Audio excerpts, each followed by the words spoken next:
ઓ તું આની સાથે રિલેશનશિપમાં છે? No, bro, I'm just sledging. Sledging. Yeah, Rahul, baby. See you soon.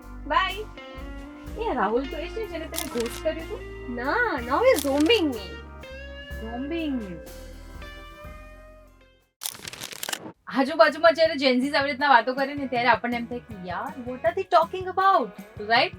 તો ચલો આજે જેન્ઝીસના રિલેશનશિપ ટર્મ્સને ડીકોડ કરીએ with me Heli. As a millennial જ્યારે આપણે આ બધા નવા નવા ટર્મ્સના મતલબ સમજીશું ને તો આપણને એમ થશે કે યાર આવું પણ હોય. જેમનું પહેલું છે સ્નીટિંગ. દેટ મીન્સ કે નવી નવી વ્યક્તિને એટલા માટે જ મળવાનું કે ફ્રીનું ડિનર ખાવા મળી શકે. આવું પણ હોય. નેક્સ્ટ ઇઝ સ્લેજિંગ, જ્યાં આપણે 7 જન્મ સુધી સાથ નિભાવવાના વચન લઈએ છીએ ત્યાં જેન્ઝીસ વર્ષના કોલ્ડેસ્ટ મંથ્સ માટે રિલેશનશિપ શોધે છે. જેમ અહીંયા વિન્ટર પત્યું એમ અહીંયા એમનું રિલેશનશિપ પણ પત્યું. નેક્સ્ટ ઇઝ પ્લેસ હોલ્ડર, એટલે તમે રિલેશનશિપમાં તો છો પણ ક્યાં સુધી? જ્યાં સુધી એનાથી બેટર કોઈ તમારી લાઈફમાં એન્ટર નથી થતું ત્યાં સુધી. એના પછી પહેલે વાલે કો ટાટા બાય બાય, બ્રેડ ક્રમ્બિંગ. આ એક મેનિપ્યુલેટિવ ટેકનિક છે જેમાં લવી ડવી ફ્લર્ટી વાતો થાય without any intention of committing to a relationship. Benching, એક પોટેન્શિયલ રોમેન્ટિક ઇન્ટરેસ્ટ રાખે બટ રિલેશનશિપ માટે હા ના પાડે પણ છોડે પણ નહીં.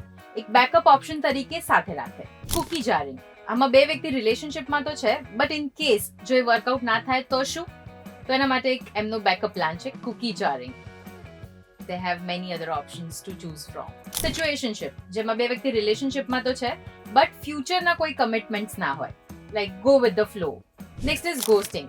આઈ ગેસ તમારામાંથી ઘણા બધાને આ ખબર પણ હશે કે કોઈ વ્યક્તિ અચાનક વાત કરતા કરતા ગાયબ થઈ જાય અને કદાચ અનફ્રેન્ડ કરી દે અથવા તો ફોન નંબર હોય તો કોલ ટેક્સ્ટનો રિસ્પોન્સ ના કરે. That is ghosting. And now comes zombieing, એટલે જે લોકોએ તમને પહેલા ઘોસ્ટ કર્યું હતું એ જ લોકો ફરીથી તમારી લાઈફમાં પાછા આવી રહ્યા છે. Hi, hello, dating, chatting, all of that happens again. Caspering. Caspering એક પ્રકારનું જેન્ટલ ઘોસ્ટિંગ કહી શકાય, જેમાં એક વ્યક્તિ આમ અચાનકથી ગાયબ ના થઈ જાય બટ પહેલા મળવાનું બંધ કરી દે, પછી ધીમે ધીમે કોલ્સ મેસેજીસની ફ્રીક્વન્સી જે છે એ ઓછી થતી જાય અને પછી ગ્રેજ્યુઅલી છું.